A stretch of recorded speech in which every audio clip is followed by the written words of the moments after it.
कि दुनिया में जो कुछ भी हो रहा है, XYZ जो कुछ भी हो रहा है, उन सब में सबसे ज्यादा अगर हमारा आपका हित कहीं से हो सकता है तो ये सत्संग के पंडाल है। इसीलिए जो भी तुमको अकल भगवान ने दी है, 1.5 अक्ल 2 अक्ल जो भी दी है, उसको लगाते रहना जहाँ आपको लगाना है, और सत्संग कभी मत छोड़ना। इससे आपको हमको कुछ ऐसी समझ मिलती रहेगी कि हम अपनी अकल का दुरुपयोग करना धीरे धीरे बंद कर देंगे और उसका सदुपयोग करने लग जाएंगे। जिस दिन हम सदुपयोग करने की स्थिति में होंगे, उस दिन से हमारे जीवन में हमारा भला होने की शुरुआत हो जाएगी। उसके पहले नहीं। आप कितने ही पैसे वाले हैं, आप कितने ही जमीन जायदाद वाले हैं, आपका कितना ही बड़ा मकान बना हुआ है, आपके घर के सामने कितनी थार गाड़ियां, इनोवा गाड़ियां खड़ी हुई हैं, कुछ नहीं होना जाना उससे। आपके अंदर इंसानियत कितनी है, आपका जमीर क्या कहता है, आपकी रूह किधर को जा रही है, आपकी समझ का ग्राफ कहाँ है, ये चीजें महत्वपूर्ण हैं। तीर्थराज प्रयाग में सूत जी महाराज 88,000 शौनकादि ऋषियों को श्री शिव महापुराण की कथा सुना रहे हैं। कहा कि भगवान शिव ने इस दुनिया का ताना वाना बुना है, इस दुनिया का सूत्रधार वही है। महाराज सूत्रधार कौन है?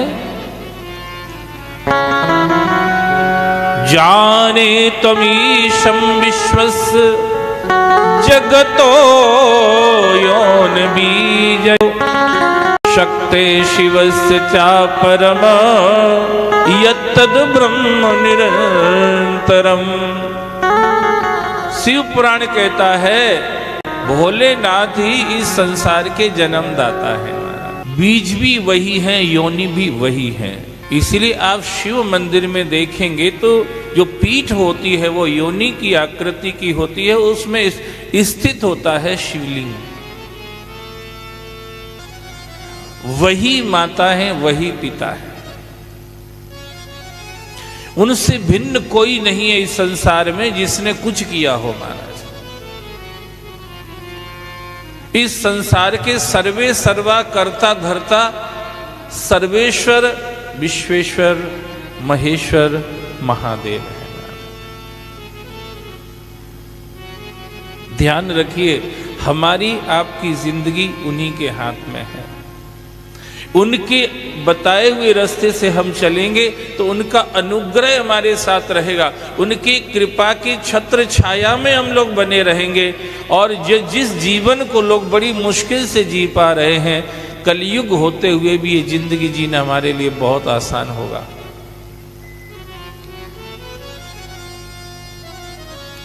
आप देखिए घरों में मारामारी पड़ी हुई है, भाई भाइयों में मारामारी पड़ी हुई है, अड़ोसी पड़ोसियों मारामारी पड़ी हुई है। चाहे घर के अड़ोसी पड़ोसी हों और चाहे देश के अड़ोसी पड़ोसी हों, सब जगह मारामारी पड़ी हुई है। उसका कारण क्या है? कारण यही है, हमने भगवान से अपने को अलग कर रखा है।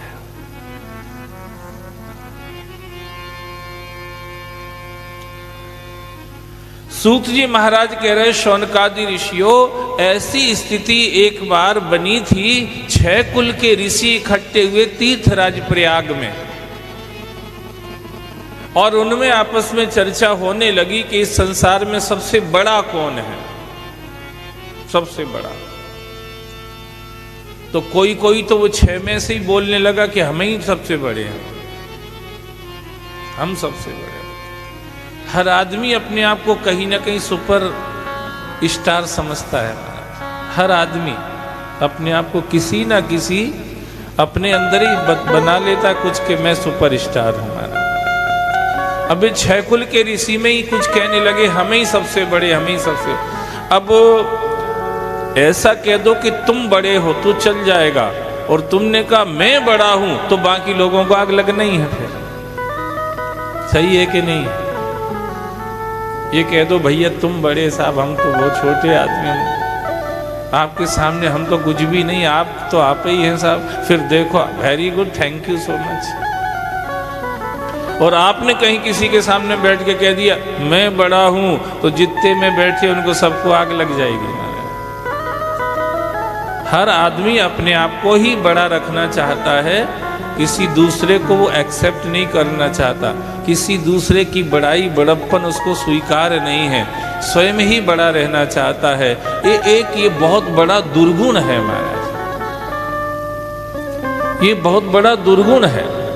इसलिए चैतन्य महाप्रभु कहते हैं तृणादपि सुनी चेन तरोर इव सहिष्णुना अमानी नाम मान देही कीर्तनिया सदा हरि। वो कहते हैं अपने आप को तिनके से भी छोटा मानना चाहिए, अपने आप को तिनके से भी छोटा मानो और इतनी सहन शक्ति रखो जैसे पेड़ों में होती है। आप उसको पत्थर मारेंगे पेड़ को, तो पेड़ आपको बदले में क्या देता है? फल देता है। इतनी सहन शक्ति।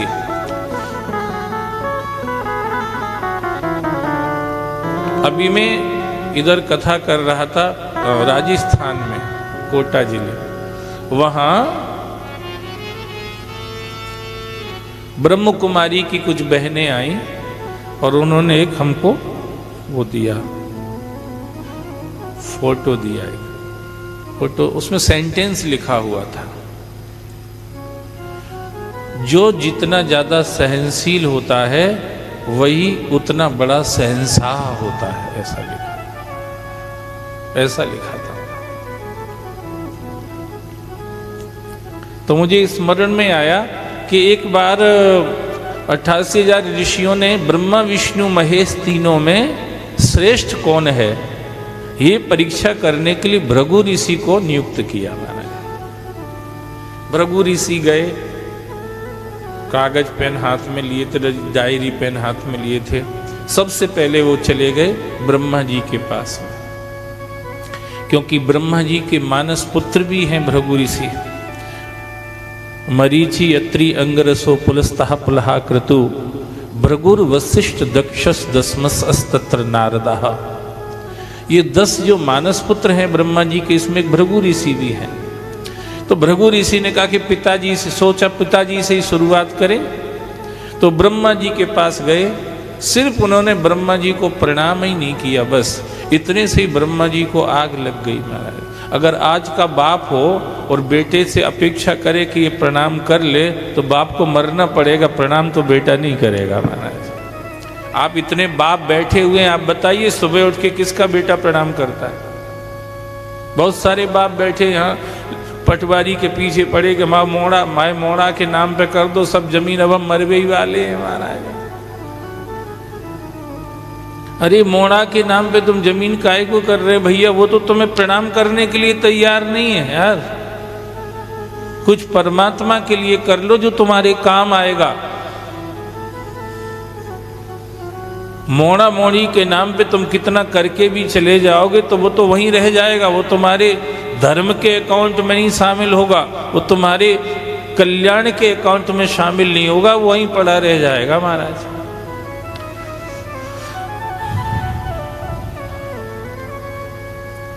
किसके बेटे प्रणाम करते हैं? वो तो त्रेता में राम हुए थे, जो रोज सुबह उठ करके अपने माता पिता गुरु को प्रणाम करते थे। महाराज प्रातः काल उठ के रघुनाथा, प्रातः काल उठ के रघुनाथा, मातु पिता गुरु नावहि माथा, मातु पिता गुरु नावहि माथा, आयस मांग करहि पुर काजा, आयस मांगे करहि पुर काजा, देखि चरित हरे शय मन राजा, देख चरित हर से मन राजा, मात पिता मात पिता मात पिता। ये राम भगवान थे महाराज। सुबह सुबह उठ के पहला काम ही यही है, माँ को प्रणाम करते हैं, पिता को प्रणाम करते हैं, गुरुदेव को प्रणाम करते हैं। ओ राम महाराज, 8,70,000 साल पुरानी बात है। आज आप देखेंगे कौन प्रणाम करता है। अब तो प्रणाम की प्रोसेस ही चेंज हो गई है महाराज। जो करते भी हैं इक्का दुक्का, वे घुटने तक हाथ ले गए और ऐसे हटाते जैसे करंट नहीं लग जाए महाराज। ये हालत हो गई है। मानसिक दिवालियापन होता जा रहा है। हम लोग मानसिक रूप से दिवालिया होते चले जा रहे हैं।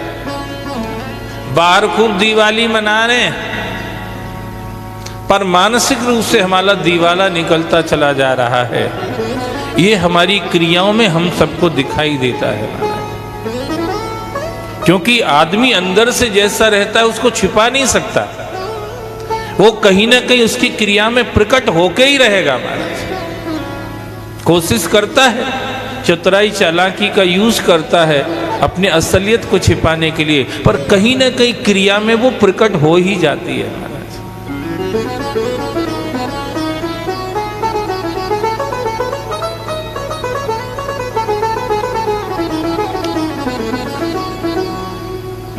तो ब्रह्मा जी को प्रणाम नहीं किया भृगु ऋषि ने, इतने पर ही गुस्सा आ गया। आज का बाप अगर बेटे से अपेक्षा करे तो जल भुन के अंदर ही अंदर मर जाएगा, प्रणाम नहीं करेगा बेटा। ब्रह्मा जी को गुस्सा आ गया, एकदम लाल हो गए गुस्से में। भृगु ऋषि ने नोट शीट में लिखा, इनको प्रणाम न करो तो इनको गुस्सा आता है। आगे गए शंकर भगवान के पास। शंकर भगवान ने देखा भृगु ऋषि आए हैं।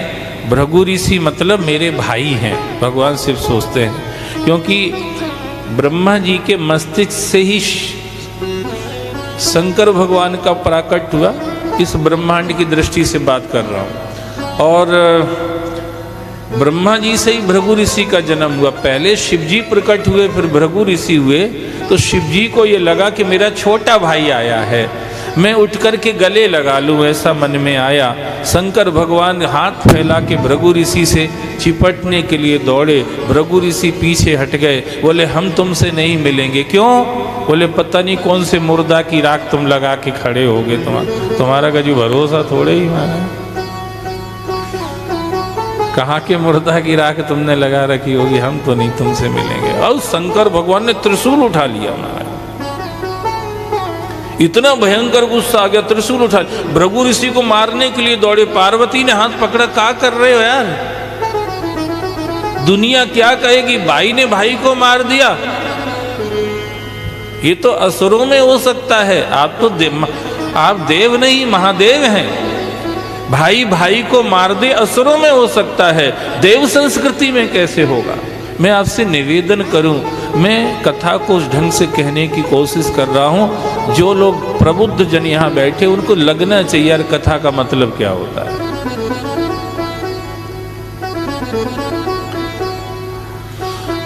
कि कौन सा भाई होगा जो अपने भाई को मार देगा यार? ये तो कोई असुरी कर सकता है। आप सुनते रहते ना कितनी कथाएं, शुंभ निशुंभ बोले, वो उनको वरदान ही था। वो सोचते थे कि ब्रह्मा जी ने कहा कि तुम वरदान मांगो, तो उन्होंने कहा हम मरे नहीं। ब्रह्मा जी ने कहा हम भी मरेंगे यार, तुम कैसे नहीं मरोगे? कुछ शर्त लगाओ तो दे देते हैं। बोले जब तक हम आपस में नहीं लड़े दोनों भाई, तब तक नहीं मरे। तो सोचते थे हम लड़ेंगे ही नहीं, महाराज भाई भाई काहे को लड़ेंगे। ब्रह्मा जी ने कह दिया तथास्तु। अब एक बार क्या हुआ कि एक सुंदर सी स्त्री दिखी, स्त्री सुंदर सी महाराज। दो ही सोचने लगे हमें मिल जाए, दो ही। और लड़ाई संसार में होती दो चीजों पर है, एक कंचन और एक कामिनी। दौलत और औरत, दो ही चीजें लड़ाई का कारण बनती हैं संसार में। इसलिए बड़े बड़े युद्ध जो हुए हैं ना, उनमें भी कहीं ना कहीं आप स्त्री का नाम जरूर देखेंगे महाराज।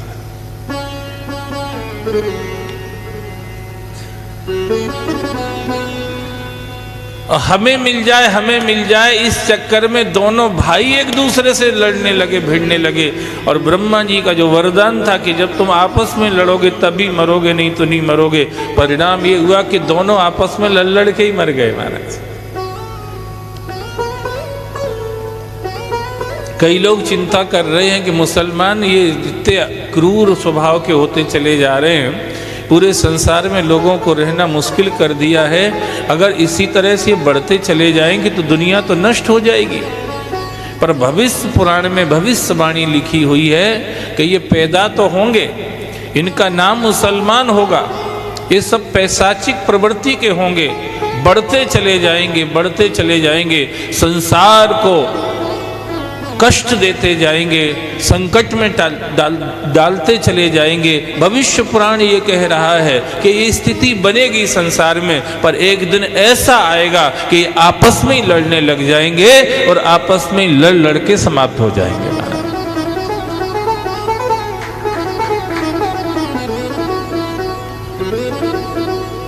इसलिए